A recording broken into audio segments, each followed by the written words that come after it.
Assalamualaikum warahmatullahi wabarakatuh. Bismillahirrahmanirrahim. Tabarakalladzi anzala ala 'abdihi yakuna al-'alamin nadhira. Allahumma shalli wa sallim ala nabiyyina wa rasulina Muhammad wa ala alihi wa sahbihi ajmain. Yang sangat kita hormati Ketua PCI NU Cabang Arab Saudi, Bapak Imran Nasution, Bapak Ektim Punjen, Bapak Syafaat Fatur, semua teman-teman itu, kata ayat muslimat yang saya hormati. Ini acara ngaji apa? Tidak tahu. Ini penguatan tauhid atau penguatan nasib? Penguatan nasib. Enak ngaji mana? Tauhid atau nasib? Kalau nasib itu kita semiskin-miskinnya paling nggak lama, setelah mati selesai. Yang jelas jangan miskin setelah mati, itu bahaya itu karena biasanya ngajinya ulama-ulama Indonesia itu merilek.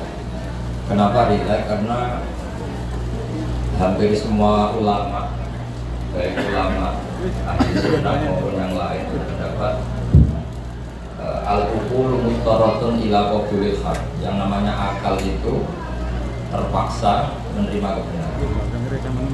Sehingga dalam tradisi aswaja, saya ulang lagi, saya menyebut aswaja bukan ahli sunnah karena selalu ada pergeseran dalam percaturan namanya.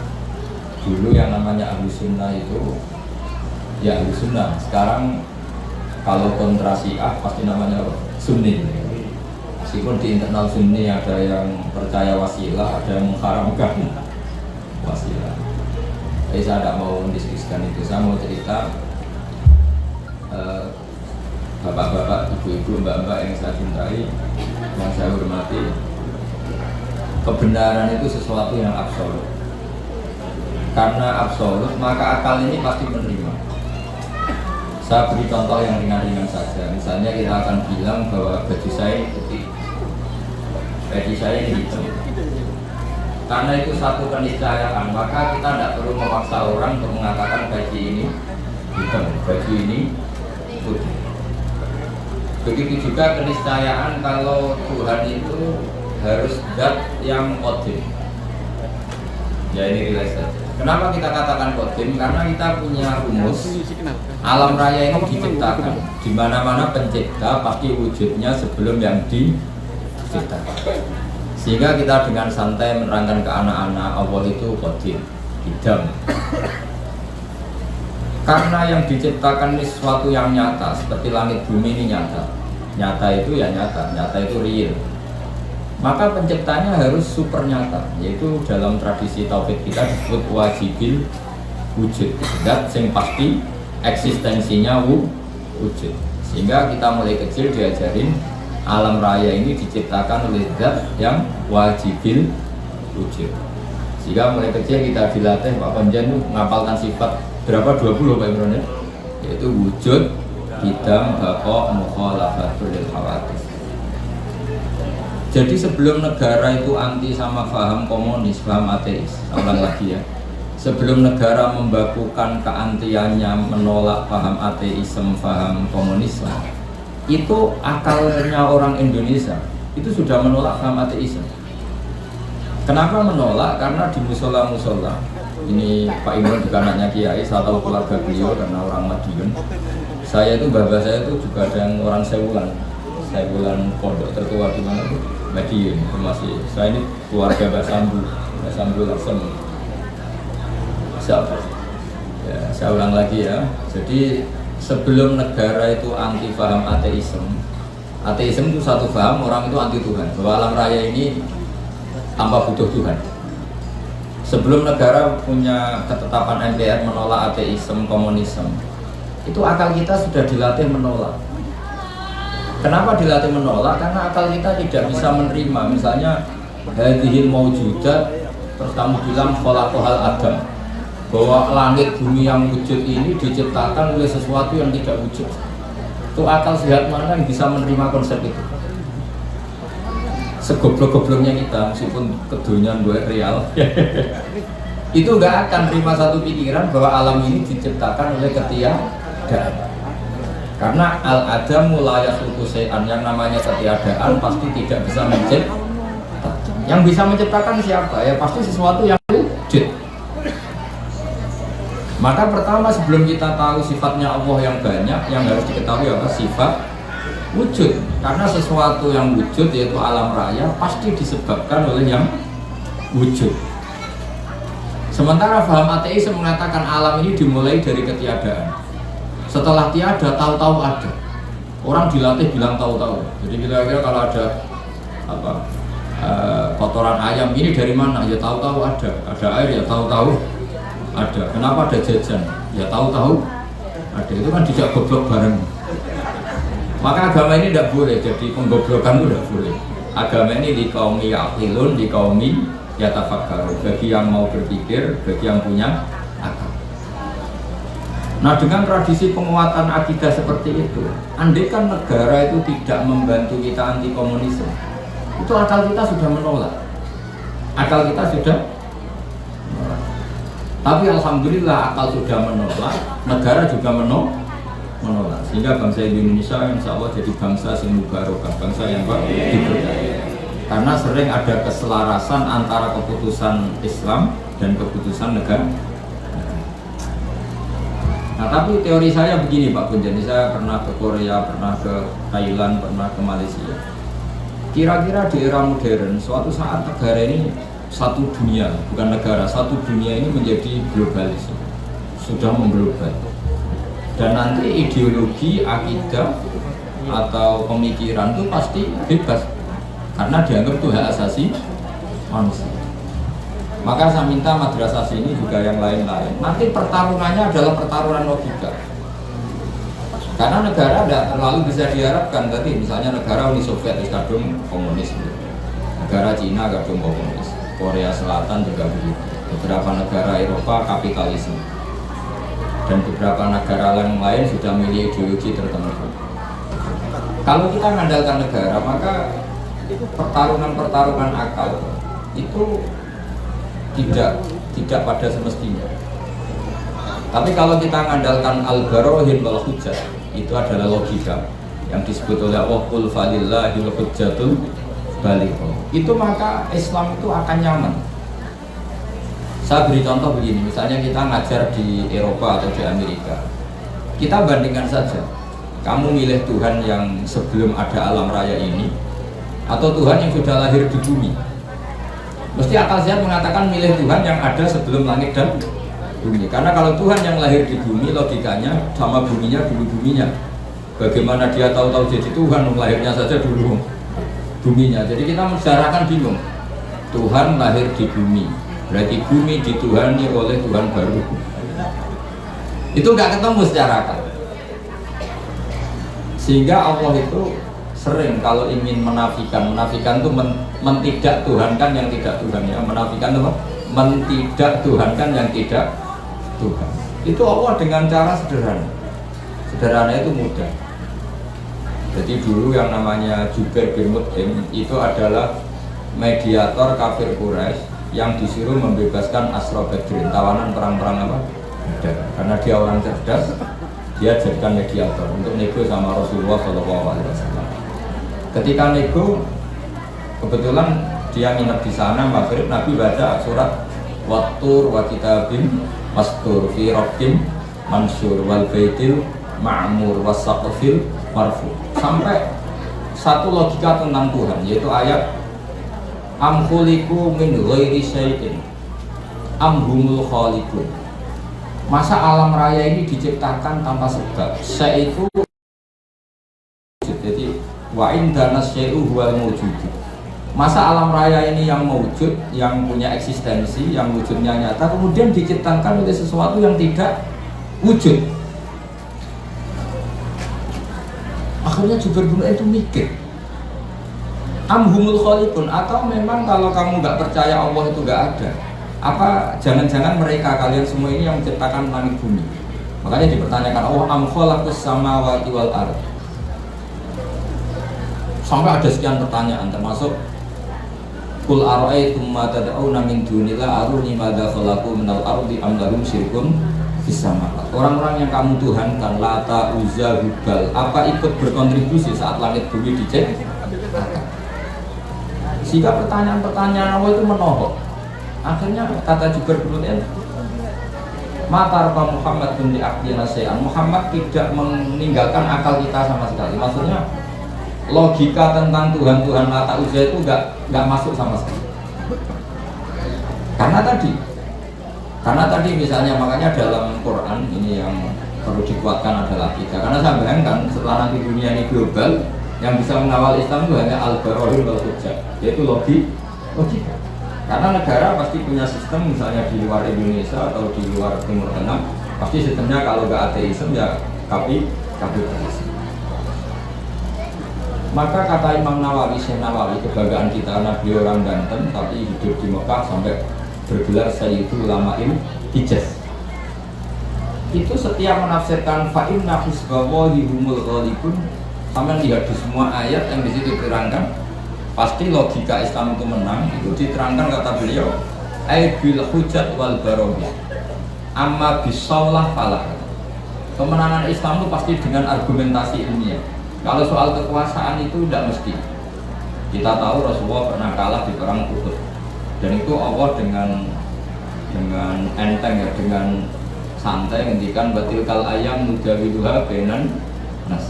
Kalau perang itu pertarungan fisik antar manusia, sehingga bisa saja Rasulullah yang hak kadang-kadang kalah, yaitu kayak di perang Uhud.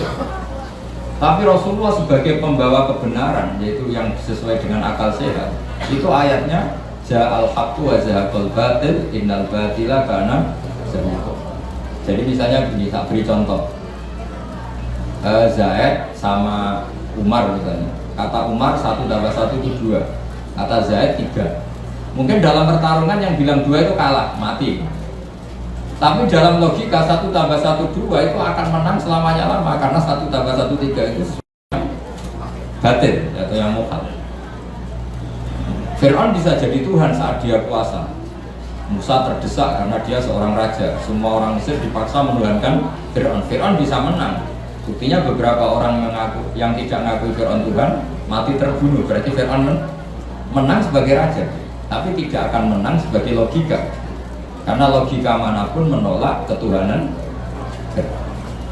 Makanya ketika Rasulullah diberi kekalahan dalam perang fisik, istilahnya Allah batilkal ayyam nudawiluha bainan nas. Ini pertarungan antar manusia, bukan antar hak dan batil. Kalau antar hak dan batil pasti ja'al haqqu wa zahaqal batil. Kalau barang hak itu ada, pasti yang batil ini hilang. Fa'innal batila ma la wujudalah. Yang namanya batil sesuatu yang nggak punya eksistensi. Makanya sebagian Quran mengistilahkan qul ja'al haqqu wa ma yubdi'ul batil wa ma yu'id. Sesuatu yang batil itu bermula saja nggak pernah. Yubdi' mana bermula? Bermula saja tidak pernah, apalagi bereksistensi. Bermula saja tidak pernah.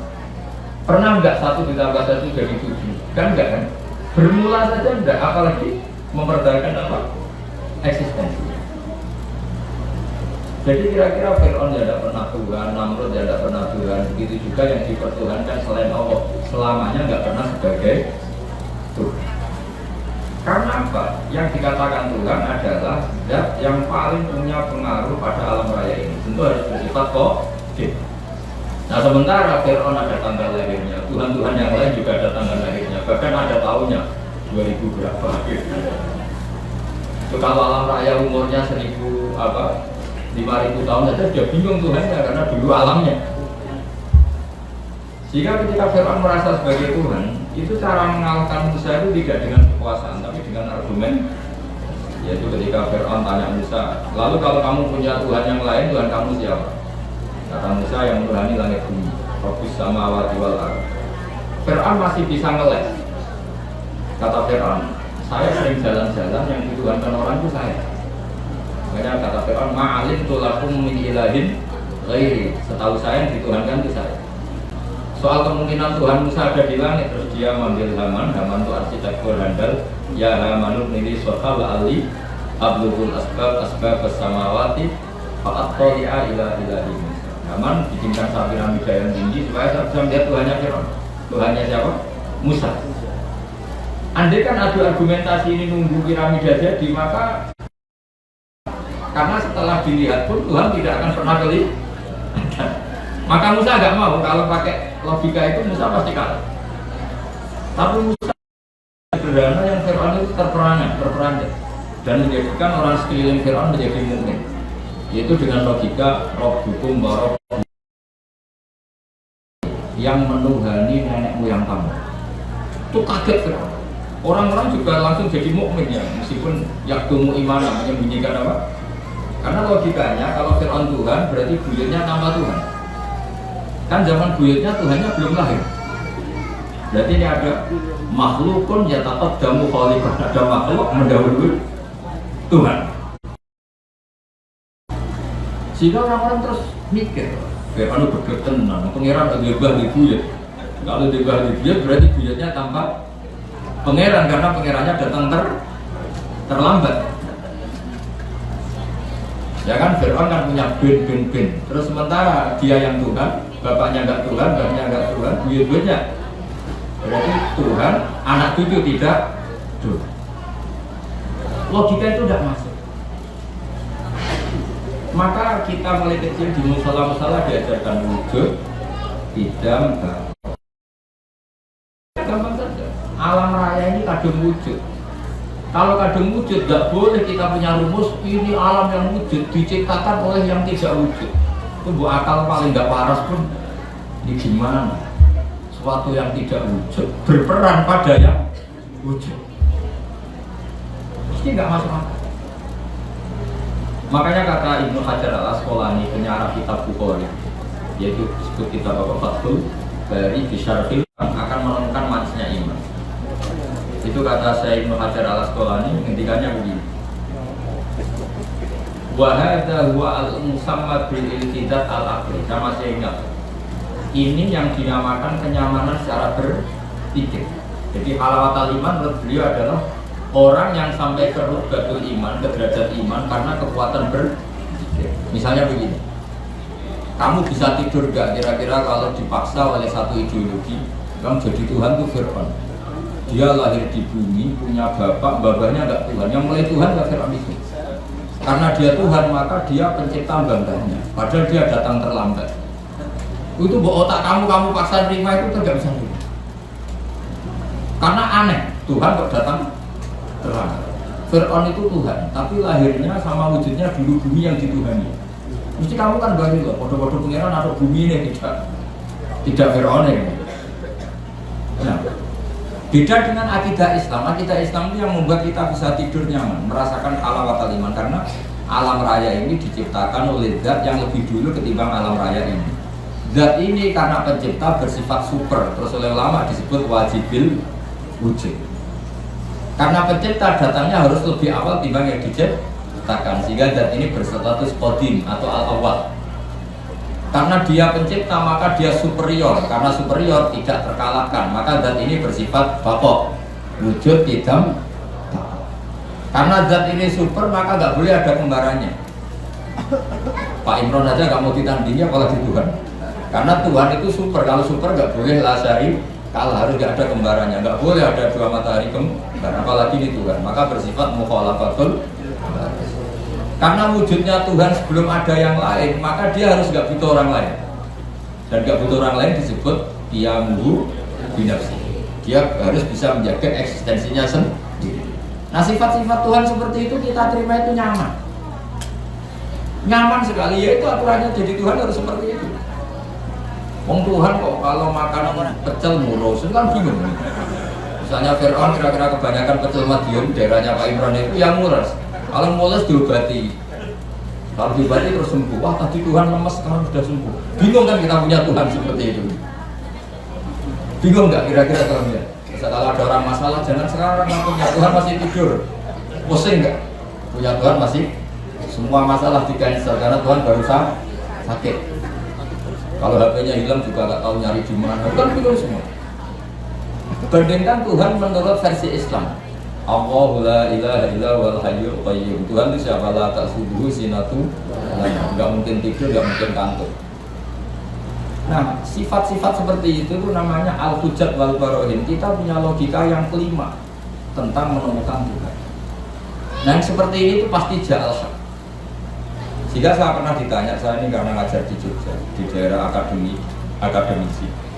Bapak, suatu saat kalau ada perbandingan agama, boleh enggak? Saya bilang boleh. Yang penting enggak perbandingan pemeluk agama. Karena kalau Islam dibandingkan non-Islam, pasti yang menang Islam. Yudhirahu ala dini boleh. Makanya dulu masyhur itu ada perdebatan Ahmad Didat sama seorang non-Muslim antara Tuhan Allah dan Tuhan yang lainnya. Itu banyak mahasiswi dari Swiss, dari Swedia bilang sepertinya Tuhan Anda lebih menarik. Karena disifati Tuhan Islam adalah sebelum ada alam raya ini tidak ada kembarannya, tidak ada macam-macam, pokoknya tidak ada yang salah. Sementara Tuhan yang lainnya lahirnya di bumi, ada tanggalnya, pernah kecil, mungkin pernah kalau jalan jatuh, mungkin pernah macam-macam, sehingga nggak meyakinkan berstatus sebagai apa? Tuhan. Nah, kalau kamu cara beriman seperti ini namanya sudah ja'al haqqu wa zahaqal batil. Maka harus dibedakan Islam dan orang Islam. Kalau orang Islam mungkin di daerah yang mayoritas Muslim copetnya juga Muslim, nanti koruptornya juga Muslim, sehingga nggak bisa dibanggakan Muslimnya. Tapi kalau Islamnya selalu bisa dibanggakan. Makanya saya bilang kalau ada perbandingan agama itu ya Islamnya, jangan orangnya. Kalau orangnya ya repot. Di daerah yang kebetulan malingnya Muslim ya Muslim, koruptornya juga Muslim, pencopetnya nanti juga Muslim. Bahkan ada raja tertentu yang mengatasnamakan raja Islam itu selirnya sampai 30. Mana ada Islam menghalalkan sampai 30. Tapi itu kan orang Islam, bukan aturan Islam. Itu kan repot. Nah, sekarang yang kita sesali kajian agama atau perbandingan agama itu yang dikaji itu orangnya, sehingga kita sering kalah. Misalnya Indonesia beberapa negara tertentu yang mengatasnamakan negara Islam sering perang. Di situ dianggap cerminan Islam. Padahal Islam rahmatal lil alamin. Tapi kalau orang Islam yang tidak rahmat ya banyak yang selalu suka mendolimi orang lain. Maka kita harus hati-hati mana perilaku seseorang dan mana itu Islam. Sehingga perang zaman Nabi itu ada perang Nudawilha Benanas, perang yang dihitung sebagai manusia. Ada perang yang dihitung Benal Haqi wa Benal Batil. Kalau perang itu antara pertarungan benar dan salah, pasti yang menang itu benar. Karena tadi Ulja al-haqqu wa ma yubdi'ul batilu wa ma sesuatu hak itu pasti datang, makanya pasti punya eksistensi. Seperti putih. Putih ini ya memang putih, punya eksistensi putih. Yang mengatakan ini hitam meskipun dalam bertarung menang, tetap dia kalah. Bisa saja mengatakan baju saya putih itu kalau duel fisik menang yang mengatakan hitam. Duel fisik ya. Tapi dia tidak akan menang selamanya karena dia dianggap gendeng. Masa putih dibilang hitam? Paham ya ini logika ini? Di sini ada istilah ja'al haqqu wa zahaqal batil. Sehingga Quran itu unik cara ngajari kita berfilsafat. Kalau ada kalimat itu salah itu disebut kata Quran kaburat kalimatan takhruju min afwahihim. Ada satu kalimat atau perkataan yang menjadi kalimat itu karena diucapkan oleh lisan. Allah menyebut kaburat kalimatan takhruju min, seperti sampean bilang bajunya Gus Baik itu hitam. Itu ya satu kalimat, tapi menjadi kalimat karena diucapkan. Tapi ia pun nak ilakan tiba kalimat itu bohong, putih kok dibilang. Ada kalimat yang memang menunjuk musamanya. Kalau dalam ilmu mantek, kalimat yang menjadi kalimat karena menunjuk hakikat. Itu yang kalimat itu hakim. Seperti orang yang bilang baju Gus Baik itu putih. Dia menjadi kalimat karena mengatakan sesuatu yang sesuai kenyataan. Sehingga kalimat tauhid disebut kalimat haqqin alaiha nahya wa alaiha namut. Itu satu kalimat yang memang hak, memang nyata, memang yang Tuhan itu Allah. Sehingga yang mengatakan Tuhan itu Allah adalah kalimat haqqin. Tapi yang mengatakan misalnya Fir'aun itu Tuhan itu disebut kalimatul batil, menjadi kalimat karena diucapkan, bukan karena menunjuk hakikat. Paham ya ini ya? Itu hebatnya Quran melatih kita. Jadi ada kalimat penunjuk kebenaran, ada kalimat menjadi kalimat karena diucapkan. Makanya disebut kabilat kalimatan takhruju min apa? Sehingga kalimat itu punya problem. Problemnya apa? Yaitu sekali salah awalnya, ini diskusi ringan tapi masalah tauhid. Itu kalau salah awalnya akan salah terus. Sehingga Nabi Adam pertama diajari Allah itu tentang penamaan sesuatu, wa 'allama Adamal asma. Karena semua kemusyrikan itu dimulai dari salah nama. Ya, dimulai dari misalnya gini, zaman kafir Quraisy atau kafir Arab Jahiliyah dulu, zaman itu bilang ini Elata, ini Manat, mana dari kata Manat, ini berhala pemberi, ini Al-Uzza, berhala yang agung. Coba kalau dari awal dibahasakan hakikat, oh ini batu Ponorogo, pemahatnya Pak Imron dulu dijual ke sini itu kredit, itu nggak ada sakralnya sama sekali. Karena menjadi sakral atau disakralkan karena India illa asma'un samaitumuha antum wa abakum, karena kamu salah memberi nama maka ini mendapat posisi. Jadi ini dikatakan Al-Manan pemberi, Al-Manat, Al-Uzza. Coba kalau dari awal berhala itu dikatakan apa? Wah ini batu pahatannya siapa ya, harganya berapa? Kalau sudah ada kepikiran menuhankan, terus ketahanannya sampai kapan ya kalau sering kena hujan kena panas? Wah itu kan gak keren sama sekali. Tapi gara-gara salah nama, awas udah mau pisau itu kualat. Kalau udah kamu mandikan kualat, kalau udah kamu sembah kualat. Ada teror-teror ini terus seakan-akan ini Tuhan. Maka semua kesalahan manusia itu dimulai dari salah memberi nama. Makanya Mbah Mun itu gak suka kalau ada nama salah itu. Termasuk beliau kritik Wong Jawa nak digawe jenenge ewoh. Ewoh itu kan ribet. Mana dia ribet tenang. Darahnya apa? Darahnya apa? Ewoh. Ewoh itu maknanya ribet. Makanya ulama dulu itu kalau guyon itu mau lucu-lucunan. Imam Syafi'i itu pernah dikasih tahu orang yang tadi nyucur jenengan, yang sama jenengan dohirnya tadi itu setelah keluar dari jenengan rasani jenengan, berarti dia munafik. Tapi jawab Imam Syafi'i itu lucu, enggak ada apa-apa. Kenapa? Berarti saya wibawa, ngomong di depan saya enggak berani. Jadi dianggap enteng.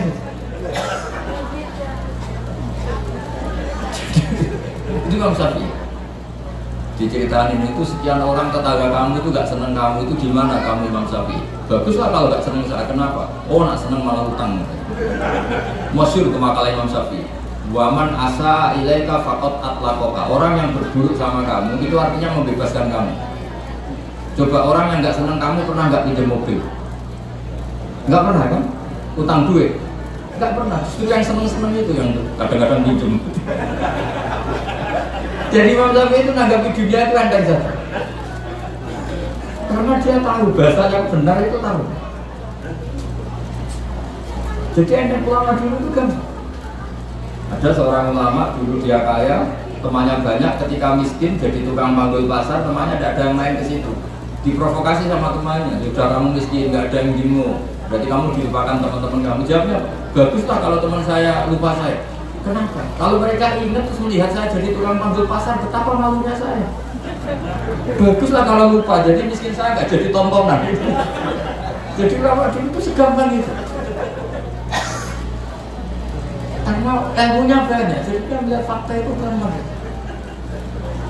Ada pembantunya Abu Yazid Al-Bustami itu dikasih uang kira-kira mungkin ya 20 real itu, suruh beli daging. Ternyata dagingnya harganya 50 real. Ini nggak cukup, daging naik mahal, maka uang ini nggak cukup. Jawabnya Abu Qasim Al-Junaidi, Abu Yazid, artisu hubistati, artisu hubistati. Ya bikin murah saja. Loh, 20 aja nggak cukup, oh dibikin murah. Yang menjadi mahal karena kamu ingin beli. Kalau nggak ingin beli kan nggak mahal. Ya sudah, nggak usah beli. Jadi ulama dulu itu enteng kan. Makanya banyak ulama dulu itu punya istri cerewet, judes tetap jadi wali. Karena kalau istrinya judes itu katanya dia, wah ini tambang pahala. Karena mensabari orang judes itu ibadah. Maka bilang istrinya, monggo teruskan. Nah selama ini kan enggak, kalau istri kita judes kita bilang, oh ini kita laki kok dimarahin istri, harga diri kita gimana? Itu berpikir yang salah. Ini tambang pahala. Tambang apa? Dan kalau judes itu bagus. Kalau rukun malah minta belanja, malah mahal.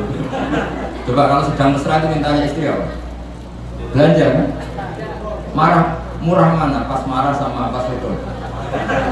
Biayanya itu. Murah mana? Pas nenengan sama pas harmonis? Mahal mana? Mahal pas harmonis. Maka anggap saja gitu, pas nenengan alhamdulillah ini cedek. Meskipun dimarahi terus lama-lama jantungan mati. Jadi mau saya cerita, jadi ulama dulu itu gampang sekali. Karena sekali sesuatu itu salah nama, itu bahaya. Makanya pertama Nabi Adam diajari wa allama adamal asma. Maka alhamdulillah kita dari awal mengatakan bumi ini makhluk diciptakan, manusia juga makhluk diciptakan. Sehingga status kita, andaikan kita dari awal mengatakan Fir'aun makhluk, Nabi Isa juga makhluk, mungkin nggak menuhankan orang yang berstatus makhluk. Tapi kita kadang nggak mengatakan manusia itu manusia super, yang seakan-akan hidupnya nggak butuh orang. Maka saudara Rasulullah ketika begitu bangganya dikatakan gelar saya terbaik kata Nabi adalah Abdullah, hamba Allah. Karena Nabi gak ingin nasibnya seperti Nabi Isa. Justru dengan gelar Abdullah itu Nabi gak akan dituhan. Karena berstatus Abdullah, Abdul yang berstatus. Jadi Islam ini juga harus dikawal oleh jangan sampai kita keliru memberi penang. Saya di Jogja sering memberi saran ke bapak-bapak itu. Kalau kamu bilang anak, wah ini anak nanti membiayai setelah kuliah, biaya lagi, nikah, biaya lagi, maka kamu lihat anak ini problem.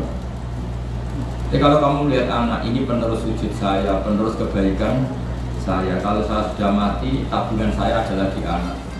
Saya sujud, anak saya sujud, cucu saya penyembah Allah, pecinta Rasulullah. Maka melihat anak ini sebagai penerus kebaikan, maka menganggap anak itu penting. Sehingga Allah kalau misalkan anak itu apa? Walladzina amanu wattaba'athum dzurriyyatuhum biimanin. Kita melihat anak itu ini generasi penerus iman saya, ini generasi penerus sujud saya. Maka kita melihat anak ini senang. Tapi kalau dari awal melihat sebagai apa? Beban, maka terus anak ini problem. Sampai kalau asik kumpul istri terus jadi hamil. Loh kok hamil padahal saya ada ini. Anak-anaknya sendiri, loh hamil padahal saya ada. Apalagi kalau terpaut setahun. Lu anak kok kacek sidik, kesundulan aku yuran dia. Jadi ini berbeda. Belum. Jadi saya mohon sekali, jadi agama ini hanya bisa dikawal dengan al-hujjah atau logika. Makanya dikatakan Allah wa tilka hujjatuna atainaha Ibrahim ala.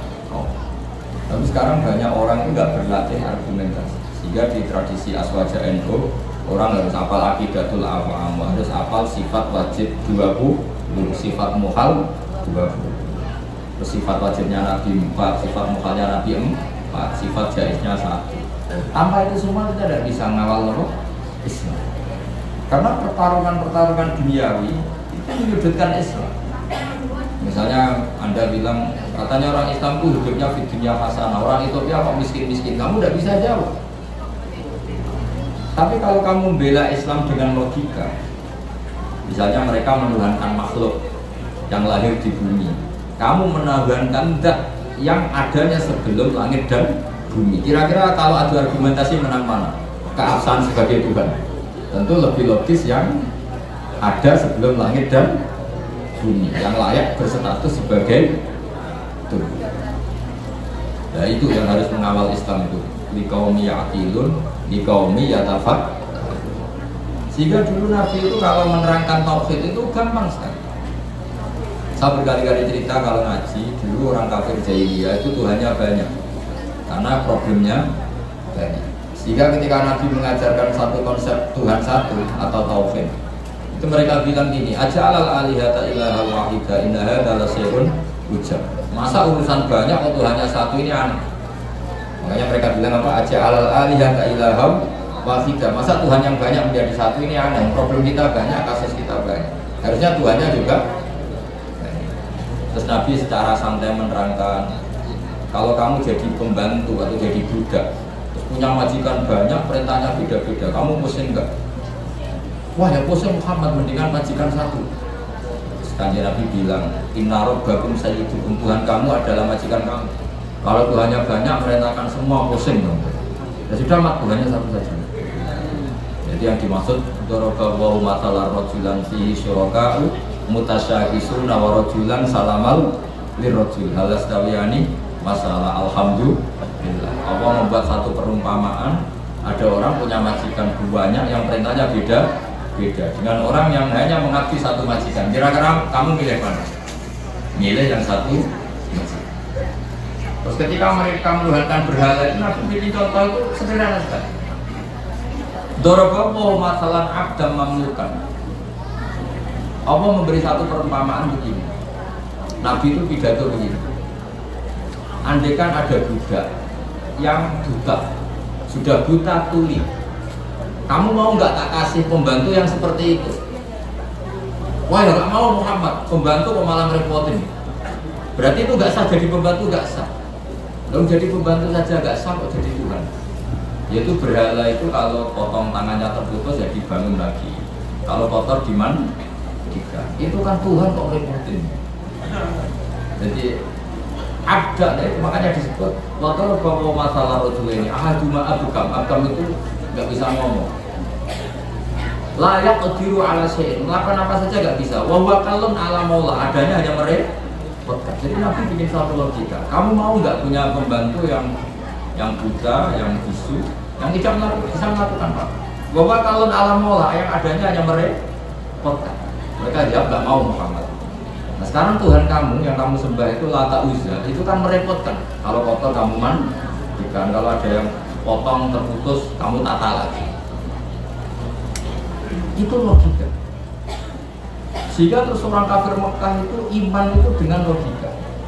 Jadi yang dimaksud lam yakunil ladzina kafaru min ahli kitabi wal musyrikina munfaqina hatta ta'tiyahumul bayyinah. Orang musyrik selalu dengan logika kemusyrikatan. Sehingga datanglah al-bayyinah, logika yang begitu jelas. Itu siapa? Rasulun minallah yatslu suhufam mutahharah.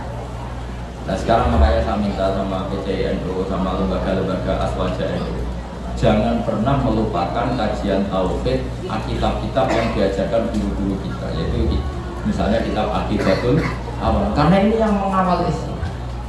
Saya pernah di PCNU Korea, itu mereka tauhidnya mantap, melihat ateis itu kayak melihat kebodohan. Orang kok tidak punya tuh, dan ceritanya aneh-aneh. Itu kalau ada majikannya yang baik, anak-anak NU yang di sana kerja itu minta fasilitas sholat. Itu ditanya sama orang ateis, minta dibeliin berhala enggak? Karena aneh. Jadi, ada yang sholat itu dilihat dari atas ini. Orang Islam pak aneh sholat kok enggak ada yang disembah. Yang lucu lagi saya punya teman setengah kaya karena pegawai Garuda itu pas waktu asar sholat di mall. Sholat di mall itu security-nya ada polisi. Di sini ada ritual teroris, tolong kita. Jadi kalau bilang sholat itu ritual teroris, jaga muqaddimah. Jadi sholat jaga muqaddimah sebelum ngebom. Coba. Tapi mereka bersemangat menghidupkan Islam. Saya pernah di BCN Korea. Karena apa? Logika zaman dia kecil bahwa Tuhan itu harus wujud dan harus dan Tuhan itu begini-begini. Gak mungkin alam raya yang wujud ini diciptakan oleh sesuatu yang tidak wujud. Bahwa ateis itu kan super tidak masuk akal. Masa alam raya ini diciptakan oleh ketiadaan? Coba kalau kamu logika, hadhil maujudat khalaqahal adam, sesuatu yang wujud ini penciptanya adalah ketiadaan. Itu kan stres semua untuk santri kamu. Ini ajaran apa? Tapi kalau Islam kan mengajarkan hadhil maujudat khalaqaha wajibul wujud. Wujud ini diciptakan oleh zat yang super wujud. Kan enak di akal itu. Nah kalau sudah enak begitu disebut wajadah halawatal iman. Kamu menemukan nikmatnya iman. Itu yang disebut al-iltidzat al-aqli, kenyamanan cara dan itu hebatnya NU. Makanya NU itu dulu Wali Songo itu mengajarkan itu tidak menguasai negara dulu, tapi menguasai logika. Kalau negara itu bentukan kemudian, Makanya sebelum ada negara Indonesia, Islam sudah mayoritas karena fa'innal uqula mutarratun ila qabilil haq. Yang namanya akal pasti terpaksa menerima kebenaran. Jadi makanya itu hikmahnya kenapa Kiai NU tidak menjadi ekstremis, tidak menjadi Islam yang keras radikal. Agama itu mudah diterima karena kebenaran itu mudah diterima, nggak usah dipaksa. Karena la ikraha fiddin. Kenapa la ikraha? Qad tabayyana rusydu minal ghayy. Mana benar, mana salah itu pasti jelas. Ya, saya kira demikian. Assalamualaikum warahmatullahi wabarakatuh.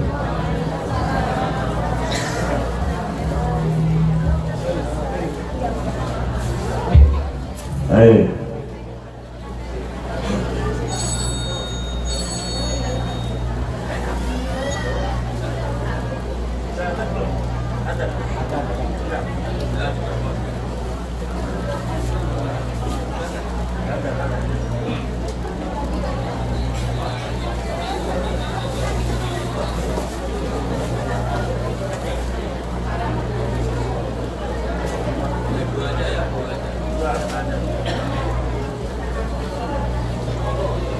Baik Bapak Ibu para hadirin yang dirahmati Allah Subhanahu wa taala.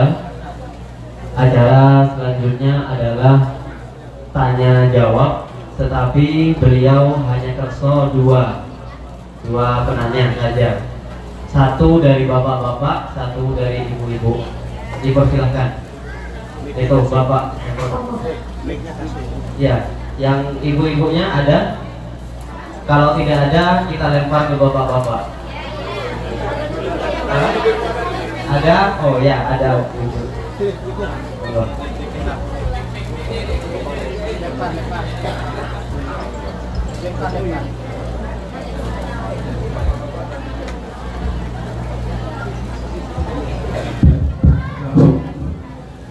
Bismillahirrahmanirrahim. Assalamualaikum warahmatullahi wabarakatuh. Perkenalkan, nama saya Muhammad Nasir, asal dari Sulawesi Selatan, Makassar. Saya di Jeddah sejak tahun 2000 dan alhamdulillah selalu berinteraksi dengan ikhwah kita di komunitas NU di sini. Pertama-tama saya alhamdulillah sudah sering menonton pengajiannya Gus Bahar di Facebook dan di YouTube. Alhamdulillah beberapa materinya saya ikuti dan alhamdulillah tadi apa yang untuk sampaikan sangat menarik. Yang pertama, kalau mau tadi dikembangkan apa yang Pak Kiai sampaikan, bahwa kebenaran itu tidak akan mungkin dikalahkan oleh kebatilan, karena sifatnya kebatilan itu memang tidak ada eksistensinya, sementara kebenaran adalah pasti. Dan bagi kita sebagai makhluk yang berakal sangat nyaman dengan menerima kebenaran itu. Nah tadi uraiannya bahwa jika kebenaran itu dinaungi oleh negara ada umurnya, sedangkan kebenaran ila yaumil qiyamah. Nah perkembangannya kemudian kadang-kadang ada dinamika berpikir dan dinamika kehidupan bangsa bernegara. Kadang-kadang orang pada posisi mempertentangkan antara agama dan negara. Padahal kalau kita mau runut sebenarnya bahwa sebagaimana manusia adalah makhluk sosial, juga manusia adalah makhluk beragama. Dan juga kelanjutan bahwa manusia itu makhluk sosial membutuhkan sebuah negara. Nah ketika manusia mempertentangkan antara agama dan negara, yang sebenarnya tidak harus dipertentangkan. Negara menjadi kuat kalau ditopang oleh agama. Dan sebaliknya, kalau agama Pertanyaan intinya apa, Pak? Pertanyaan intinya dipertentangkan dengan agama, maka di sini muncul kesulitan. Misalnya kita di Indonesia, kita sering mendengarkan kalau mau beragama ke sana ke Arab, jangan di Indonesia karena Indonesia adalah negara Pancasila. Ini seolah-olah mempertentangkan antara agama dan negara. Nah ini yang sering kita mendengarkan. Yang seharusnya agama dan negara kan tidak dipertentangkan, saling menguatkan. Mungkin Kiai sudah paham maksudnya, monggo. Ya, mohon pencerahannya supaya kita ini tidak mempertentangkan antara agama dan negara. Boleh tambah satu lagi, Pak Kiai?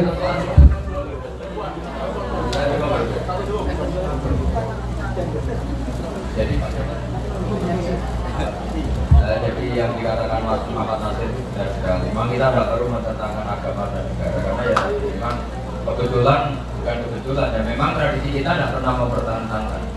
Ketika zaman Brawijaya sampai zaman Mas Sintoro sampai zaman Indonesia sebelum merdeka sampai setelah merdeka kita tidak pernah mempertahankan negara dan agama. Malah kita saling bersinergi dan misalnya agama melarang narkoba, apa negara juga memburu bos-bos apa? Kita mengharapkan perzinahan, negara juga anggap itu sebagai penyakit apa? Masyarakat itu. Ketika kita mengharapkan kebohongan, orang-orang yang tukang nipu atau travel yang nipu juga ditangkapin sama negara. Jadi kita nggak boleh terjebak provokasi. Tapi kalau itu selalu didiskusikan, memang menarik ditumpangi. Makanya kadang sebagian solusi itu diam. Kenapa harus diam? Karena kadang sesuatu kalau dibicarakan itu malah memancing reaksi. Saya beri contoh gini. Coba kamu diskusi sama istri, kenapa kamu cintai kamu? Itu kalau didiskusikan malah panjang. Mendingan tidak usah diomongkan. Karena sekali diomongkan, misalnya gini, karena kamu cantik, mesti terus gitu. Berarti nanti kalau saya sudah jelek kamu udah cinta bos. Mau udah memberi alasan itu ya dimarahin, memberi ya nanti kesimpulannya juga masalah. Ya bukan karena cantik, berarti saya jelek, panjang kan? Ya kalau cinta. Makanya Ahmad bin Hanbal itu unik. Saya punya cerita unik tentang itu. Al-Haris Al-Mukhasibi itu lama top. Beliau itu gak suka paham Mu'tazilah. Dia ingin ngarang kitab Firoddin Mubtadi'ah untuk menolak paham-paham Mu'tazilah atau orang-orang ahli kitab. Matur ke Imam Ahmad, ya Ahmad, kamu setuju nggak? Ini karena sama-sama orang alim. Jawabannya Imam Ahmad itu lucu.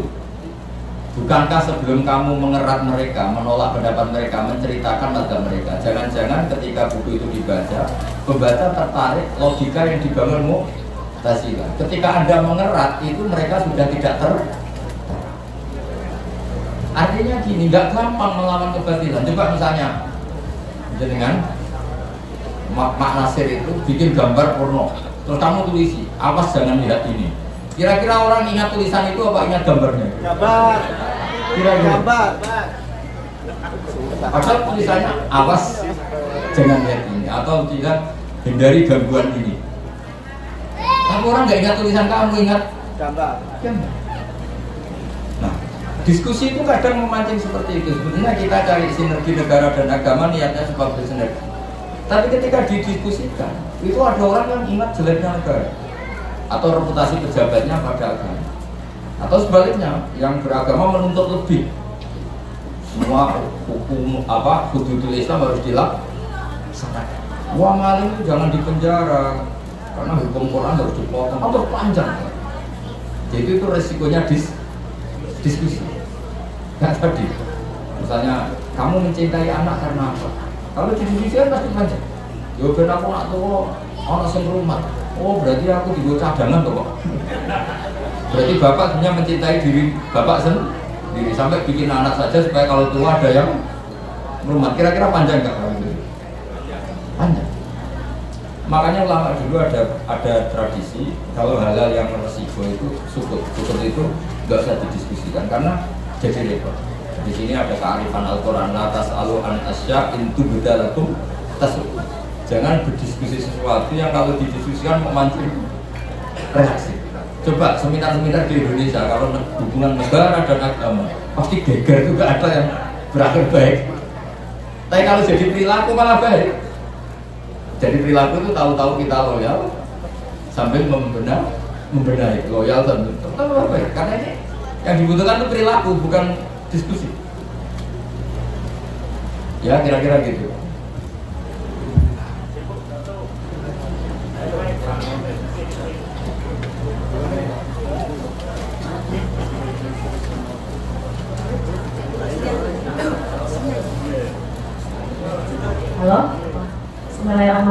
Assalamualaikum warahmatullahi wabarakatuh. Terima kasih atas kesempatan yang diberikan kepada saya untuk bertanya. Yang pertama, pertanyaan saya adalah titipan ibu-ibu ya.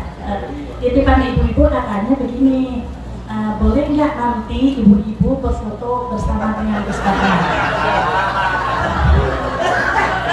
Kalau seperti nanti,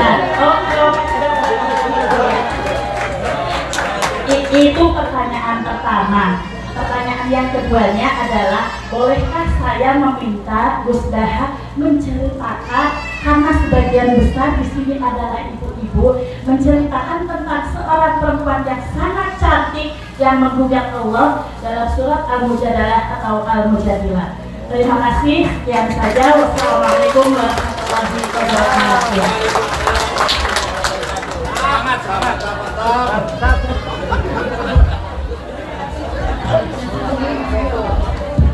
Ya kalau foto itu kan, ini kan bareng-bareng, insya Allah udah jadi fitnah. Nanti ini ada Mas Akom, ada Pak Imron, aman ya Pak. Nah kalau cerita surat Mujadilah itu sering saya ceritakan. Memang Mujadilah itu beberapa ulama bacanya Mujadilah, perempuan yang mendebat Tuhan. Tapi ada ulama yang baca Mujadalah karena diambil makdarnya kan, jadalah yujadilu mujadalatan. Kalau orangnya berarti mujadilatun, pendebat. Kalau nggak salah itu namanya Khawlah binti Salabah. Ya, siapa namanya? Khawlah binti Salabah. Itu orangnya cantiknya Masya Allah. Nah suaminya itu mungkin orang Arab, makanya tidak mendoan, tidak tempe. Jadi mungkin dia habis haid, terus suci, dia sholat. Karena ini cantik, yang melihat apa? Pokoknya di bahasa Arab tuh al-yataha, itu apa? Nggak tahu saya terjemahnya itu. Maka jabat gu al-yatuha. Apa kalau bahasa Indonesia-nya? Maka si lelaki ketika pulang tahu istrinya itu sujud, terus redaksinya fa'ak jabat gu al-yatuha. Maka dia tergila-gila oleh pantatnya. Karena cantik, kalau nggak cantik mungkin nggak tertidur. Walhasil datang dari kantor, dari kerja langsung minta dilayani. Karena perempuan tadi agak risih karena baru suci, baru sholat kok diajak gitu nggak mau karena tadi kalau orang Indonesia nggak mungkin. Orang Indonesia itu kan makannya tempe, mendoan, terus rembukan sama istri, menyangkut BPKB digadekan, jadi sahabatnya itu hilang. Karena kebanyakan rembukan tentang problem. Jadi tahu tagihan listrik, tagihan air, tagihan motor, kredit. Jadi makanya Indonesia itu negara yang jarang banyak pemerkosaan karena barokahnya banyak masalah ini sahabatnya agak hati.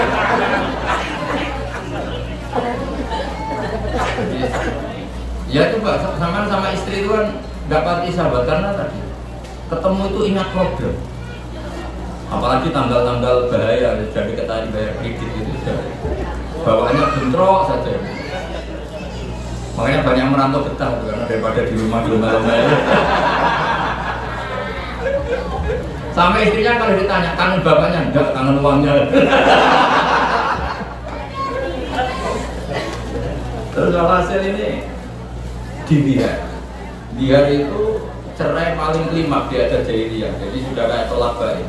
Karena kamu tidak mau melayani saya, maka kamu berstatus seperti ibu saya. Dan di sini dibutuhkan kearifan dalam makna Al-Quran.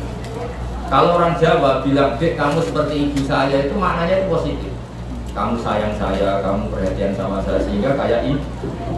Sehingga menurut saya, seperti itu kalau di Jawa nggak mesti jadi tidak.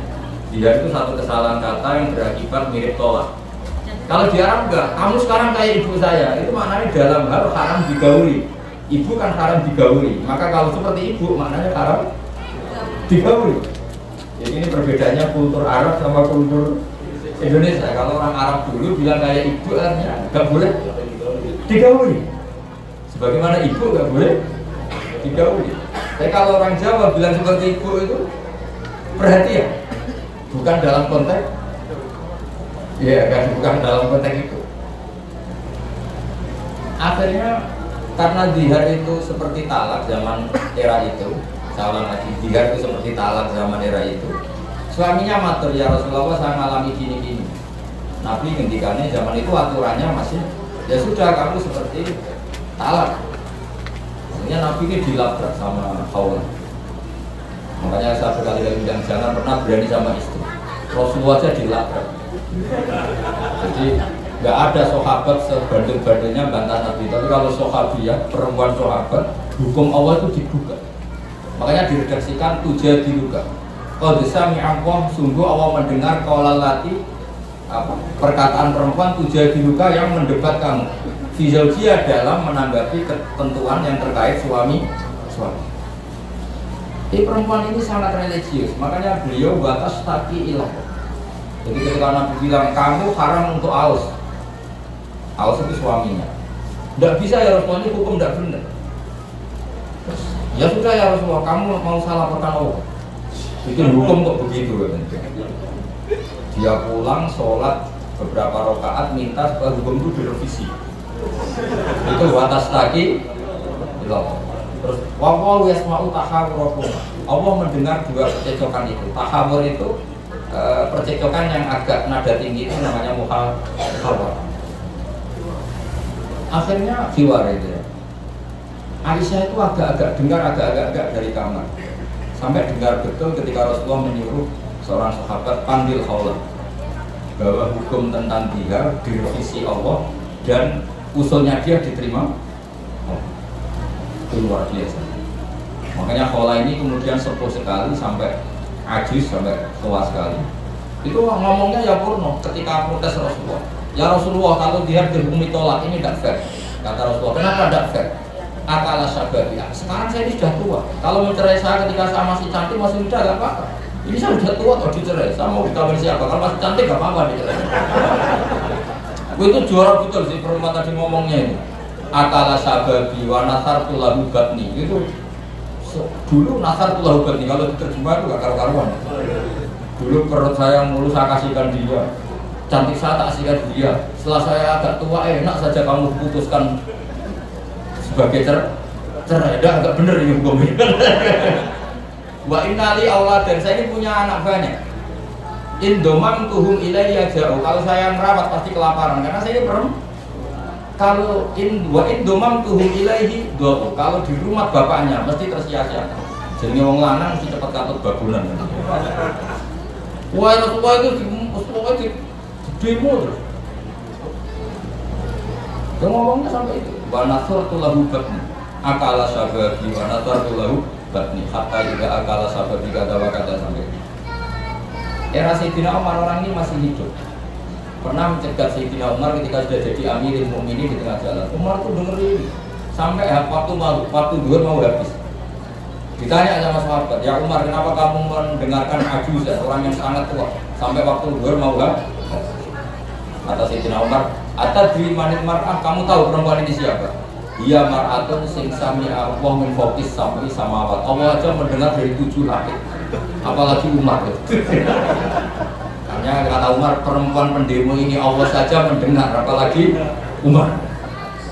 Jadi makanya hati-hati kalau sudah sama perempuan habis gitu.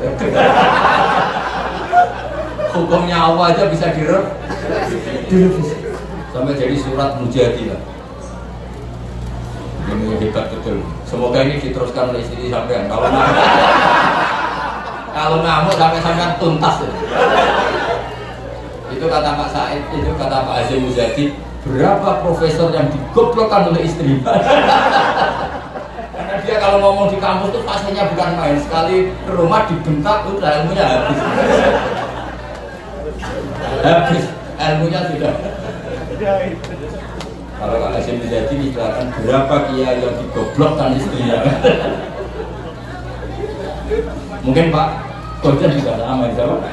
Apa action apa? Kojen tadi di PLT Kojen ya. Oh itu, ya kalau sudah dimarahin sudah tuntas gitu. Makanya masih udah gue nanya Mas, saya takut. Saya nggak ada yang takut. Kalau takut istri boleh lah. Itu mesti pengecualian. Karena apa ya? Sampai Quran aja nggak jadi belum ada hukum direvisi. Kayak cerita surat apa? Kalau mati-matian oleh demo Rasulullah. Ya karena apa ya? Sayyidina Umar juga pernah demo perempuan, tapi yang ngalah. Umar itu bikin satu proporsi. Kalau mahar perempuan termahal itu sekian, nggak boleh melewati mahar yang diberikan Sayyidina Ali pada Sayyidah Fatimah. Karena kata Sayyidina Umar, kita secara adab, secara tata krama nggak mungkin melangkahi mahar yang diberikan Rasulullah atau Sayyidina Ali kepada keluarganya. Akhirnya ada perempuan langsung bikin, ya Umar, laisa dari kalaka ya Amirul Mukminin. Nggak boleh kamu ngatur-ngatur jumlah mahar. Kalau yang ingin memberi banyak ya boleh, itu udah wilayah kamu. Padahal tujuannya Umar supaya lelaki itu gampang nikah karena maharnya nggak terlalu apa? Mahal. Dan yang dipakai ukuran tertinggi adalah maharnya Rasulullah dan Sayyidina. Apa dalil kamu kata Umar? Wa ataitum ihdahunna kintoron. Kintoron itu dan kamu telah memberi perempuan kintoron, satu harga yang tidak ternik. Allah saja tidak batasi kok kamu batasi. Akhirnya Umar pidato lagi nggak jadi.